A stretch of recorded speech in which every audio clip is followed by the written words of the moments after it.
Hi friends, welcome back to my channel. ನಾನು ಸುಷ್ಮಿತಾ. ನಾನಿವತ್ತು ನಿಮಗೆ ತುಂಬಾ ಟೇಸ್ಟಿಯಾದ ರೆಸಿಪಿಯೊಂದಿಗೆ ಬಂದಿದ್ದೇನೆ. ಅದೇ ಪನ್ನೀರ್ ಕಾಜು ಮಸಾಲ.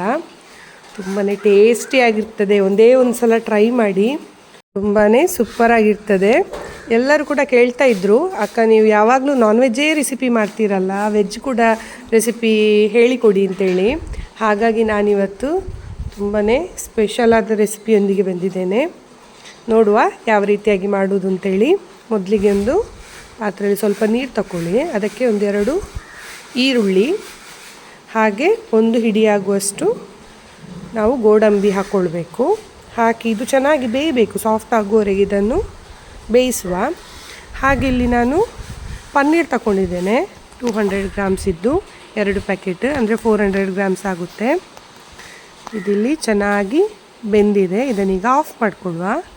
ನಾನು ಪನ್ನೀರನ್ನು ಸಣ್ಣಗೆ ಹೆಚ್ಕೊಂಡಿದ್ದೇನೆ. ನಿಮಗೆ ಯಾವ ಶೇಪಿಗೆ ಬೇಕೋ ಆ ಶೇಪಿಗೆ ಕಟ್ ಮಾಡ್ಕೊಳ್ಬೋದು ನೀವು. ಇದನ್ನೀಗ ನಾನು ಆಫ್ ಮಾಡ್ಕೊಳ್ತೇನೆ. ಈಗ ಒಂದು ಪ್ಯಾನ್ ತಗೊಳ್ಳಿ. ಅದಕ್ಕೆ ಒಂದು 2ರಿಂದ 3 ಸ್ಪೂನ್ ಆಗುವಷ್ಟು ತುಪ್ಪ ಹಾಕ್ಕೊಳ್ಳಿ. ತುಪ್ಪ ಹಾಕಿದಷ್ಟು ಚೆನ್ನಾಗಿರ್ತದೆ ಟೇಸ್ಟ್. ಇದಕ್ಕೀಗ ನಾನು 1 ಕಪ್ಪಷ್ಟು ಗೋಡಂಬಿ ತಗೊಂಡಿದ್ದೇನೆ. ಇದನ್ನು ಚೆನ್ನಾಗಿ ಫ್ರೈ ಮಾಡ್ಕೊಳ್ಳಿ. ಇದು ಸ್ವಲ್ಪ ಬ್ರೌನ್ ಆಗುವವರೆಗೆ ಫ್ರೈ ಆಗಬೇಕು, ಕ್ರಿಸ್ಪಿ ಆಗಬೇಕು ಗೋಡಂಬಿ, ಅಲ್ಲಿವರೆಗೆ ಫ್ರೈ ಮಾಡಿ. ಇದನ್ನೀಗ ಒಂದು ಪ್ಲೇಟಿಗೆ ತೆಗೆದಿಟ್ಕೊಳ್ಳುವ. ಇಷ್ಟಾದರೆ ಸಾಕು. ನೋಡಿ ಎಷ್ಟು ಚೆನ್ನಾಗಿ ಬಂದಿದೆ ಕಲರ್ ಅಂತೇಳಿ ಗೋಡಂಬಿದು. ಈಗ ಎಲ್ಲ ತೆಗೆದಿಟ್ಟು ನಂತರ ಅದೇ ಎಣ್ಣೆಗೆ ಇಲ್ಲಿ ನಾವು ಕಟ್ ಮಾಡಿಕೊಂಡಿರುವಂತಹ ಪನ್ನೀರನ್ನು ಹಾಕ್ಕೊಳ್ಳಿ. ಇದೀಗ ಸ್ವಲ್ಪ ಫ್ರೈ ಆಗಬೇಕು. ತುಪ್ಪದಲ್ಲಿ ಪನ್ನೀರ್ ಫ್ರೈ ಮಾಡಿದರೆ ತುಂಬಾ ಸೂಪರಾಗಿರ್ತದೆ ಟೇಸ್ಟ್. ಗ್ರೇವಿಗೆ ಹಾಕಿದ ಮೇಲಂತೂ ತುಂಬ ಚೆನ್ನಾಗಿರ್ತದೆ. ಒಂದು ಸಲ ಈ ಥರ ಟ್ರೈ ಮಾಡಿ. ಹಾಗೆ ಹಾಕೋದಕ್ಕಿಂತ ಫ್ರೈ ಮಾಡಿ ಹಾಕಿದರೆ ತುಪ್ಪದಲ್ಲಿ ಚೆನ್ನಾಗಿರ್ತದೆ. ಈಗ ಇನ್ನೊಂದು ಪ್ಲೇಟಿಗೆ ಇದನ್ನು ತೆಗೆದಿಟ್ಕೊಳ್ಳಿ. ಈಗ ಅದೇ ಪ್ಯಾನಿಗೆ ಸ್ವಲ್ಪ ತುಪ್ಪ ತಗೊಳ್ತೇನೆ.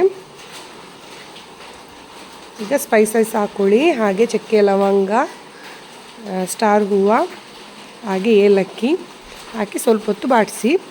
ಆಮೇಲೆ ಇದಕ್ಕೆ ನಾನು 3 ಈರುಳ್ಳಿ ತಗೊಂಡಿದ್ದೇನೆ. ಸಣ್ಣಗೆ ಹೆಚ್ಚಿ ಹಾಕ್ಕೊಂಡಿದ್ದೇನೆ. ಆದಷ್ಟು ಸಣ್ಣಗೆ ಹೆಚ್ಕೊಂಡು ಹಾಕ್ಕೊಳ್ಳಿ. ಹಾಗೆ ಇದಕ್ಕೆ ಸ್ವಲ್ಪ ಉಪ್ಪು ಹಾಕ್ಕೊಳ್ತೇನೆ. ಉಪ್ಪು ಹಾಕೋದ್ರಿಂದ ಬೇಗನೆ ಫ್ರೈ ಆಗ್ತದೆ ಈರುಳ್ಳಿ.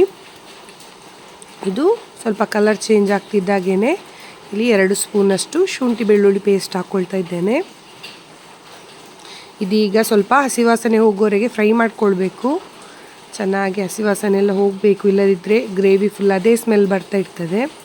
ಹಾಗಾಗಿ ನಾನಿಲ್ಲಿ 2 ಟೊಮೆಟೊ ಪ್ಯೂರಿಯನ್ನು ಗ್ರೈಂಡ್ ಮಾಡಿ ಹಾಕ್ಕೊಳ್ತಾ ಇದ್ದೇನೆ. ಇದು ಕೂಡ ಹಸಿ ವಾಸನೆ ಹೋಗಬೇಕು ಚೆನ್ನಾಗಿ. ಈಗ ಮುಚ್ಚಳ ಮುಚ್ಚಿ ಬೇಯಿಸುವ ನಾವು.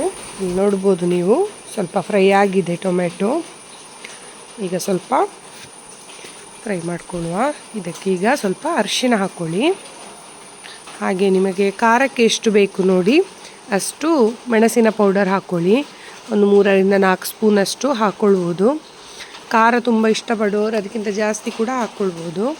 ಹಾಗೆ ಇಲ್ಲಿ ನಾನು ಉಪ್ಪು ಹಾಕ್ಕೊಳ್ತಾ ಇದ್ದೇನೆ. ಹಾಕಿದ್ದನ್ನು ಸ್ವಲ್ಪ ಹೊತ್ತು ಫ್ರೈ ಮಾಡ್ಕೊಳ್ಬೇಕು. ಇದನ್ನೀಗ ಸ್ವಲ್ಪ ಹೊತ್ತು ನಾವು ಮುಚ್ಚಿಡುವ.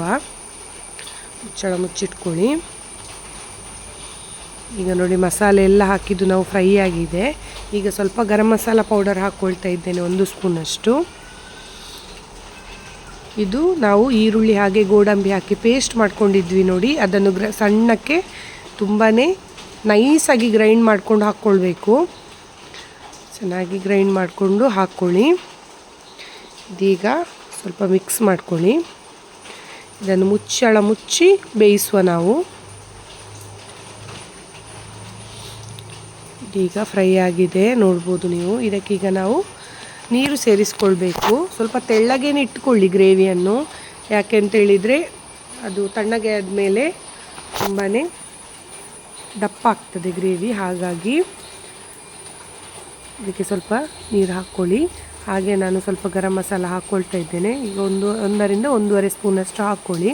ಹಾಕಿ ಮಿಕ್ಸ್ ಮಾಡಿ ಚೆನ್ನಾಗಿ. ಉಪ್ಪು ಎಲ್ಲ ಚಪ್ಪೆ ಇದ್ದರೆ ಹಾಕ್ಕೊಳ್ಳಿ. ನನಗೆ ಸ್ವಲ್ಪ ಬೇಕು ಅಂತೇಳಿ ಅನ್ನಿಸ್ತು ಉಪ್ಪು, ಹಾಗಾಗಿ ಇನ್ನೊಮ್ಮೆ ಹಾಕಿದೆ. ಈಗ ನೋಡಿ ಸಣ್ಣಕ್ಕೆ ಕುದೀತಾ ಉಂಟು ನೋಡಿ. ಈಗ ಇದಕ್ಕೆ ಸ್ವಲ್ಪ ಕಸೂರಿ ಮೇಥಿ ಹಾಕ್ಕೊಳ್ಬೇಕು. ಚೆನ್ನಾಗಿ ಕ್ರಷ್ ಮಾಡಿ ಹಾಕ್ಕೊಳ್ಳಿ. ಕಸೂರಿ ಮೇಥಿ ಹಾಕುವುದರಿಂದ ತುಂಬಾ ಫ್ಲೇವರ್ಫುಲ್ ಆಗಿರ್ತದೆ ಗ್ರೇವಿ. ಹಾಗೆ ಇದು